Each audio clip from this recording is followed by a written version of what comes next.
नमस्कार दोस्तों, आज बात करने वाला हूं बहुत ही कमाल की अपडेट के बारे में। दोस्तों, अब जीएसटी पोर्टल पे रेड अलर्ट शो कर रहा है। जीएसटी रजिस्ट्रेशन सस्पेंड हो सकता है अगर आपकी जीएसटी या 3B और R1 के बीच मिसमैच है, या जीएसटी या 3B या जीएसटी या 2B के बीच मिसमैच है। मतलब टैक्स लाइबिलिटी अगर आईटीसी का मिसमैच है, टैक्स लाइबिलिटी में मिसमैच या आईटीसी में मिसमैच है, तो आपका रजिस्ट्रेशन सस्पेंड हो सकता है। चलिए डिटेल में समझते हैं। इसको समझने के लिए बने रहे मेरे साथ वीडियो के एंड तक। और दोस्तों, मेरे चैनल पे जो भी भाई बंधु पहली बार हैं, जिन्होंने चैनल को सब्सक्राइब नहीं किया है, तो सब्सक्राइब कर लीजिए दोस्तों, ताकि इस तरह का कंटेंट आपको मिल सके और साथ ही साथ अपने भाई बंधु को भी जोड़े।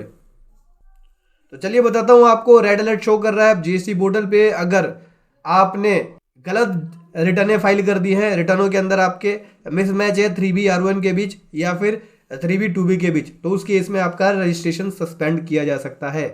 चलिए मैं आपको दिखाता हूं कहां पे ये अलर्ट शो करता है। सर्विस में आके रिटर्न में जाते हैं, और जब आप यहां पे कंपैरिजन करते हैं टैक्स लाइबिलिटी और आईटीसी का, ठीक है, यहां पे आप रिकंसाइल कर सकते हैं अपने टैक्स लाइबिलिटी और आईटीसी का। तो इसी कंपैरिजन रिपोर्ट में आपको यहां पे एक अलर्ट शो करेगा। जैसे कि दिखाता हूं, मैंने 21-22 को सर्च कर लिया है। दोस्तों, जैसे ही आप यहां से 21-22 लेंगे, फाइनेंशियल ईयर, सर्च पे क्लिक करेंगे। सर्च पे क्लिक करने के बाद आपको यहाँ पे एक वार्निंग मैसेज इस प्रकार से दिखाई देगा। ये रेड अलर्ट है, जहाँ पे आपको सावधान करता है। बोलता है कि रजिस्ट्रेशन कैंसिल किया जा सकता है अगर यहाँ पे परसेंटेज डिफरेंस हुआ, जो आपने लाइबिलिटी डिक्लेयर करी है 3B के अंदर, ठीक है, जो कि 10% से ज़्यादा का डिफरेंस है, जहाँ आपकी लाइबिलिटी R1 में जो डिक्लेयर है उससे। मतलब कि जो आपने लाइबिलिटी पे किया 3B के अंदर और जो R1 में डिक्लेयर किया, उसके बीच अगर 10% से ज़्यादा का डिफरेंस है, तो उस केस में रजिस्ट्रेशन सस्पेंड किया जा सकता है। और आईटीसी जो आपने 3B के अंदर क्लेम किया और जो ऑटो पब्लिश्ड होकर जीएसटी 2B में आ रहा है, उसके अंदर भी 10% से ज़्यादा होता है डिफरेंस, ठीक है, तो उस केस में भी आपका रजिस्ट्रेशन कैंसिल किया जा सकता है। मतलब कि अब आपको सावधान हो जाने की ज़रूरत है। अगर आपकी टैक्स लाइबिलिटी में 10% से ज़्यादा का डिफरेंस हुआ या आईटीसी में 10% का ज़्यादा से डिफरेंस हुआ, तो उस केस में आपका रजिस्ट्रेशन सस्पेंड किया जा सकता है। ओके पे क्लिक करेंगे, आपको परसेंटेज डिफरेंस यहाँ पर इस टेबल के अंदर दिखाई देगा। एक नया टेबल भी ऐड कर दिया गया है। ये देखते हैं, यह है लाइबिलिटी जो आपने अपनी R1 के अंदर IFF में डिक्लेयर करी है, ठीक है, और जो आपकी RCM वाली लाइबिलिटी भी 2A या 2B के बीच आ रही है, वो भी है। तो टोटल लाइबिलिटी आपकी ये आ गई। टैक्स लाइबिलिटी आपका ये बना, R1 IFF, और 2A या 2B के अंदर RCM वाली लाइबिलिटी आई है, वो भी इसके अंदर इंक्लूड मानी जाएगी, ठीक है। तो टोटल लाइबिलिटी ये हो गई, और जो टैक्स पे किया आपने 3B के अंदर, वो ये पे किया है, ठीक है। शॉर्टफॉल ये हो गया। परसेंटेज का डिफरेंस आपको यहाँ दिखाई देगा, देख सकते हैं 100% है, डिफरेंस नहीं है, 100% है। यहाँ पे डिफरेंस है 95%, लेकिन फिर यहाँ पे 105% पे कर दिया है, तो ये बराबर हो गया है।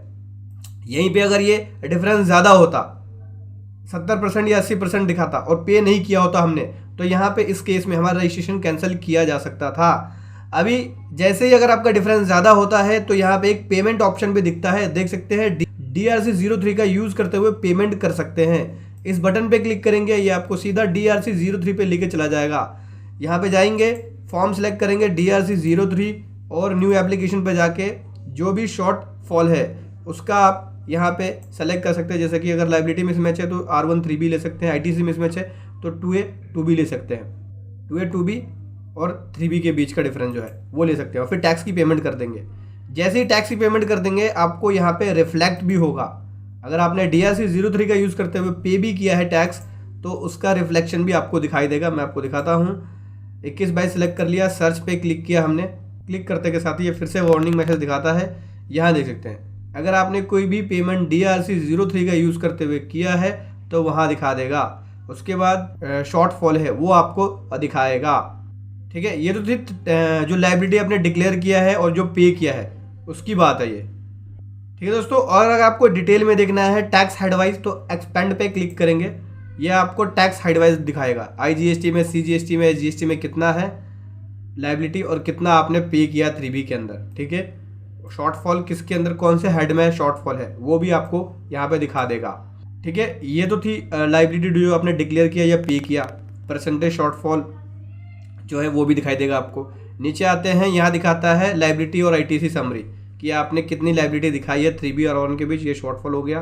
और ये आईटीसी जो हमने क्लेम किया 3B और 2A के बीच जो ITC क्लेम किया उसका डिफरेंस है।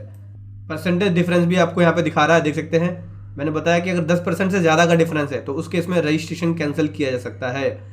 ठीक है, तो 3B के अंदर जो हमने टोटल इनपुट क्लेम किया है वो 324 है और 2B के अंदर 364 है, मतलब क्लेम कम किया है। और यहाँ पे जो परसेंटेज डिफरेंस है वो नेगेटिव में जा रहा है, यानी कम क्लेम हुआ है। अगर यही परसेंटेज डिफरेंस प्लस में होता है, 11% मैंने क्लेम किया होता, तो उस केस में रजिस्ट्रेशन मेरा कैंसिल हो सकता था, क्योंकि 10% से ज़्यादा क्लेम करने पे रजिस्ट्रेशन कैंसिल हो जाएगा। आपको वार्निंग मैसेज भी यहाँ पे GST पोर्टल पे दिखा रहा है। कम क्लेम किया है चल जाएगा, ज़्यादा क्लेम करोगे तो उस केस में रजिस्ट्रेशन सस्पेंड किया जा सकता है। तो यहाँ से आपको परसेंटेज डिफरेंस भी देखने को मिलेगा कि कितने परसेंट का डिफरेंस है। इसी प्रकार से नीचे आपको tax liability other than export का देखना है, तो यहाँ पे टैक्स लायबिलिटी का डिफरेंस ये आपको दिखाएगा हेड वाइज। CSI के अंदर कितनी लायबिलिटी आपने डिक्लेयर करी और कितना पे किया आपने। यहाँ परसेंटेज डिफरेंस भी आपको दिखाएगा कि कितने परसेंट का डिफरेंस है आपका। क्यूमुलेटिव शॉर्टफॉल है और क्यूमुलेटिव शॉर्टफॉल परसेंटेज डिफरेंस में है।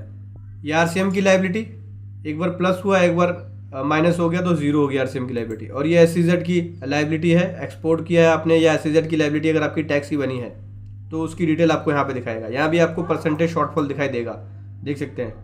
परसेंटेज शॉर्टफॉल सभी टेबल्स के अंदर है, ताकि आपको ये पता चलता रहे कि कितना आपने क्लेम किया है और कितना आपका ऑटो अपलोड होकर ITC आ रहा है, या कितनी आपने लायबिलिटी पे करी है, या कितना डिक्लेयर किया है।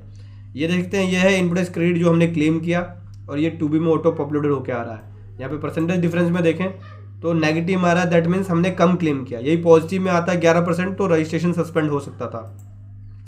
इसी प्रकार से इनपुट क्रेडिट है इम्पोर्ट ऑफ गुड्स का क्लेम और जो ड्यू हुआ है, ये ITC क्लेम 3B के हिसाब से, और जो 2B में ऑटो आ रहा है ये उसका है।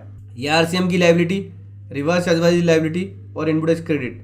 ठीक है, ये ITC जो पे किया RCM के ऊपर, ये ITC जो क्लेम किया RCM के ऊपर, और रिवर्स चार्ज लायबिलिटी जो डिक्लेयर किया 3B के अंदर, मतलब कितना आपने इनपुट लिया और कितना आपने इनपुट टैक्स लायबिलिटी पे किया, क्योंकि जब RCM की लायबिलिटी पे करते हैं तभी आप इनपुट लेते हैं। तो जो आपने 3B के अंदर लायबिलिटी को पे किया, क्या आपने उतना इनपुट लिया है या नहीं लिया है, उसका भी आपको यहाँ पे कंपैरिजन दिखाई देगा।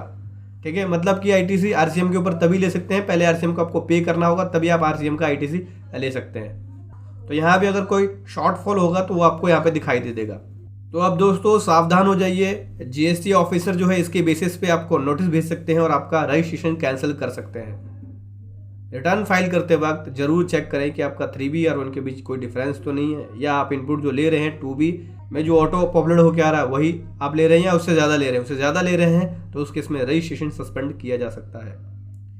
वीडियो कैसी लगी ज़रूर बताएं। Thank you so much. जय हिंद, वंदे मातरम।